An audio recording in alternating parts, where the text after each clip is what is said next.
Olá, meu nome é Reinaldo Coelho, sou da Triaxis Capital e sou professor também da UDESC, do Centro de Administração de Empresas da ESAG. Estou aqui hoje para falar sobre captação de recursos. Um dos principais motivos para captar recursos é financiar o crescimento das empresas. O recurso financeiro para as empresas é como se fosse um combustível. Tá? Então o combustível vai ser usado, inclusive muitas pessoas chamam de cash burn, que é a queima do caixa. Da mesma forma que você queima o combustível para levar um veículo para frente, você vai queimar o caixa para fazer a sua empresa crescer e ter sucesso. Existem alguns usos principais para queima de caixa nas empresas, startups, empresas inovadoras, empresas nascentes. Seria, por exemplo, a parte de inovação, financiamento de inovação e desenvolvimento de novos produtos, a parte formação de equipe, muitas vezes você tem que contratar executivos, isso vai custar caro para a empresa, principalmente por um determinado período de tempo.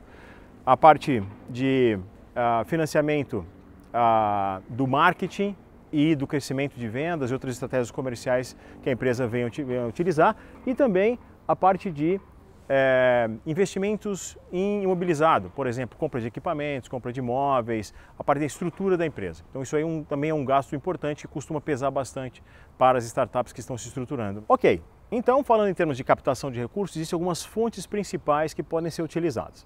Existem três mais tradicionais, que é o que o pessoal chama de equity, que no caso é a participação acionária. Então o investidor ele vai se tornar sócio da empresa através da compra de ações. Ele pode comprar ações que já existem ou ações que vão ser emitidas, no caso de uma empresa SA, ou cotas no caso de uma empresa limitada. Tá? Então participação acionária é o investidor clássico, vamos dizer assim. E existe também a alternativa de dívida, no caso com agências de fomento e bancos. Nesse caso, a empresa vai precisar qualificar para a dívida. Então, às vezes vai ter que apresentar garantias, aval, finança. Existem dívidas de mais curto prazo e longo prazo. Daqui a pouco eu vou detalhar um pouco mais essa questão da dívida. E o terceiro tipo tradicional que existe é a subvenção econômica, que é a situação onde algum órgão do governo, alguma agência de fomento, alguma fundação vai colocar recursos à disposição daquela empresa sem uma contrapartida de garantias ou de devolução dos recursos ou de participação acionária. É simplesmente o projeto é tão interessante ou em termos de inovação ou em termos de impacto social que ele merece ser apoiado sem uma contrapartida específica nesse caso. Existe uma quarta nova modalidade que está surgindo agora, que é nova ainda no Brasil, que é o chamado Venture Debt, que é uma mistura da participação acionária com a dívida. Também vou falar um pouquinho daqui a pouco. Contextualizando, o Centelha se encaixa então na modalidade de subvenção econômica, dado que não existe uma necessidade das empresas devolverem esse dinheiro para o órgão de fomento. Detalhando um pouco mais cada uma dessas modalidades que eu acabei de mencionar, falar um pouquinho agora da parte de participação acionária, que algumas pessoas chamam de equity. É o investimento onde o investidor vai comprar ações da empresa ou cotas da empresa. Existem nomes diferentes conforme o estágio da empresa. Então, às vezes, uma empresa que está no estágio muito nascente, ela vai buscar se financiar com o capital próprio, com o dinheiro do próprio investidor, do próprio empreendedor, ou com o dinheiro de amigos, familiares, etc. Crescendo um pouco mais, algumas dessas empresas já começam a conversar com investidores externos, que algumas pessoas chamam de investidores anjos. São pessoas que acumularam um grau de riqueza e têm recursos disponíveis e começam a ter interesse por investir em novos empreendimentos, particularmente empreendimentos inovadores. Passando do investidor anjo, a gente começa a ter normalmente algumas aceleradoras, que também, além de acelerarem, também acabam fazendo algum aporte nessas empresas e também acabam adquirindo alguma participação acionária. Então, algumas aceleradoras também fazem aporte. Seguindo mais à frente, a gente tem os fundos de capital semente, ou Seed Capital, também muito similar, só que agora já é uma gestão mais profissionalizada. Então, também vão buscar a participação acionária nessas empresas. Seguindo ainda mais a cadeia, a gente pode ter daí de certa forma, dois tipos diferentes de investidores, no caso fundos mais estruturados, que é os fundos de Venture Capital, ou Capital Empreendedor, que é o nome que está se usando no Brasil nesse momento, que daí são fundos maiores que vão aportar mais recursos nas empresas, mas que são investidores chamados financeiros, tá? Ou existem alguns investimentos que já têm um viés que a gente chama de estratégico, ou seja, que tem a ver, o termo estratégico é usado para denotar um certo interesse específico naquilo que a empresa faz, que é o que o pessoal está chamando hoje o corporate venture, que é um fundo ou um veículo de investimento organizado por uma ou mais empresas maiores que são especializadas, atuam naquele setor e têm um interesse específico naqueles negócios. Não necessariamente, mas normalmente esses investimentos, na sequência, na ordem que eu falei, eles estão relacionados com o tamanho da empresa. Então, empresas maiores tendem a acessar mais os investidores anjo e seed capital, e à medida que a empresa vai crescendo, elas tendem então para os investimentos de venture capital ou o corporate venture, que eu falei, que são os investimentos com fundos ou veículos mais estruturados. Tá? Então o tipo do investidor tem a ver com o tamanho do cheque que ele vai fazer e tem a ver também com o tamanho da empresa e o grau de maturidade da empresa. Falando agora um pouco da dívida. Existem diversos tipos de dívida no mercado, diversos produtos de crédito, mas basicamente tem algumas diferenças. Tem a dívida de mais curto prazo e as dívidas de mais longo prazo. As dívidas de mais curto prazo normalmente são associadas com capital de giro e as dívidas de mais longo prazo normalmente são mais adequadas ou para financiar inovação ou para financiar aquisição de bens imóveis, que a gente chama de CAPEX, Capital Expenditures, ou seja, equipamentos, móveis, utensílios, esse tipo de investimento.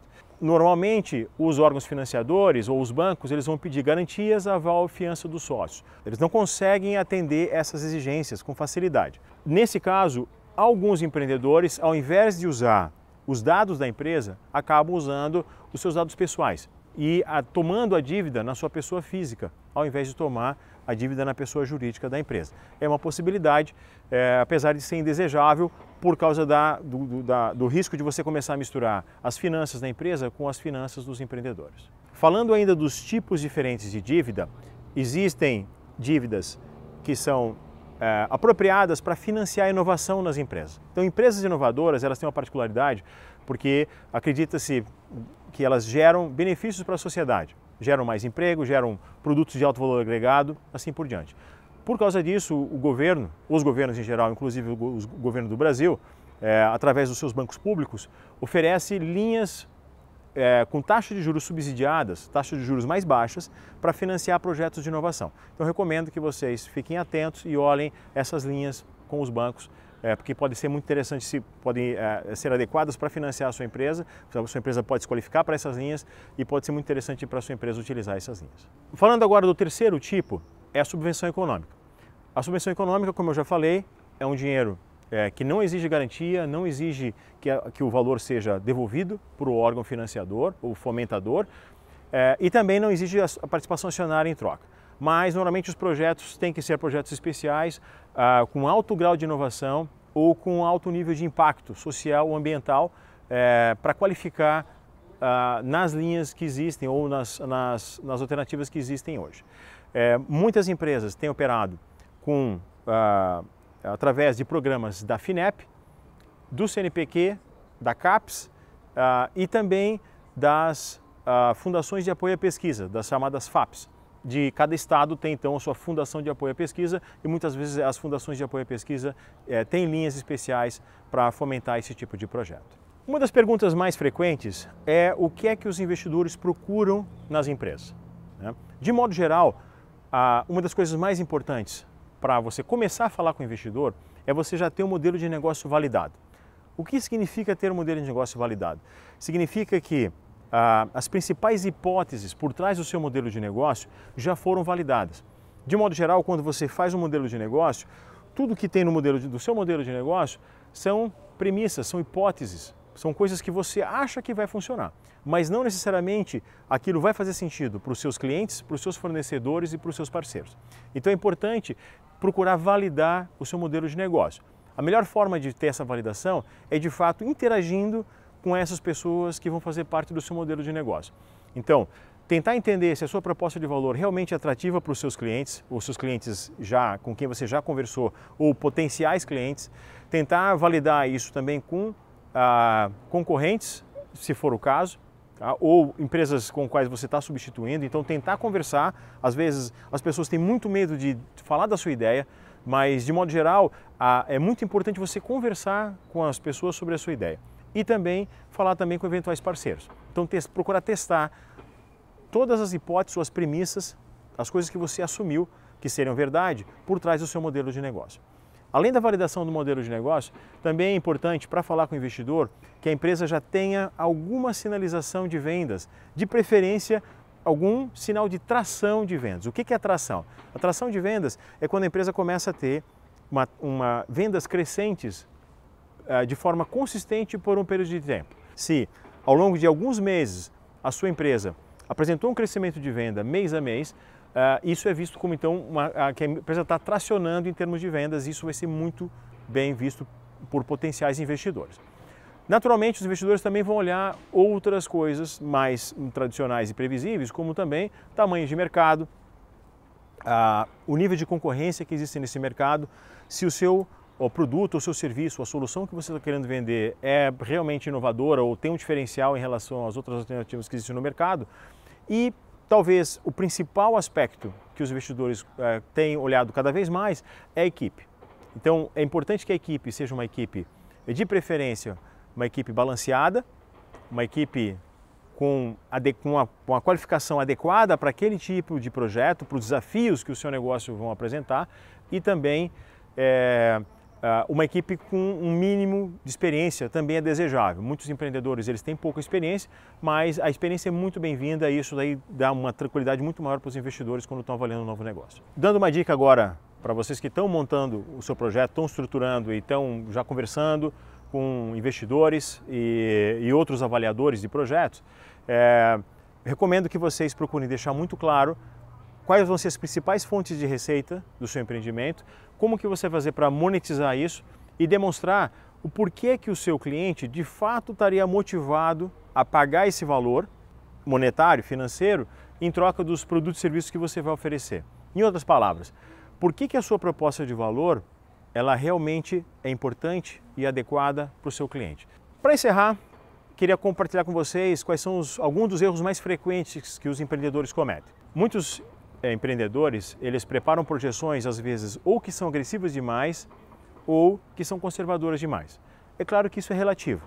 Então, um mesmo conjunto de projeções podem ser consideradas agressivas demais por alguns investidores, conservadoras demais por outros.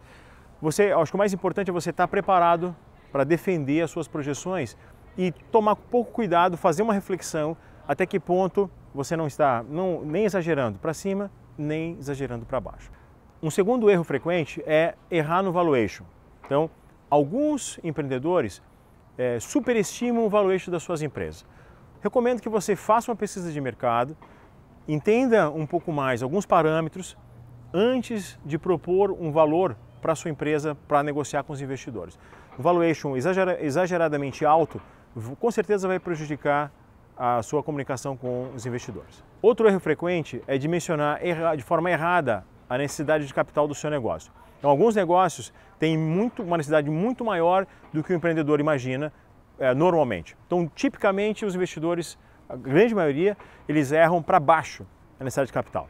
Então, a boa parte dos investidores hoje acha muito difícil você estruturar um negócio sem ter um investimento significativo, principalmente para a parte de marketing e vendas e para a parte de formação de equipe, que normalmente são os aspectos que os empreendedores mais subestimam. Eles tendem a olhar melhor a parte de investimentos em máquinas e equipamentos, mas a parte de contratação de equipe e investimentos em marketing e vendas tende a ficar subdimensionado. O último erro que eu quero comentar com vocês, e talvez um dos mais importantes, é falar com o investidor errado.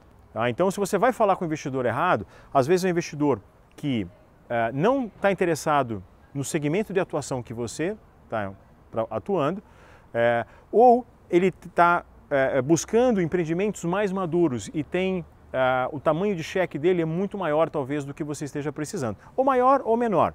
Então, é importante você identificar em qual estágio que você está, qual é o tamanho do cheque que você precisa e tentar buscar somente os investidores que atuam naquela faixa e também no segmento que você de atuação, na mesma indústria ou setor de mercado que você está atuando.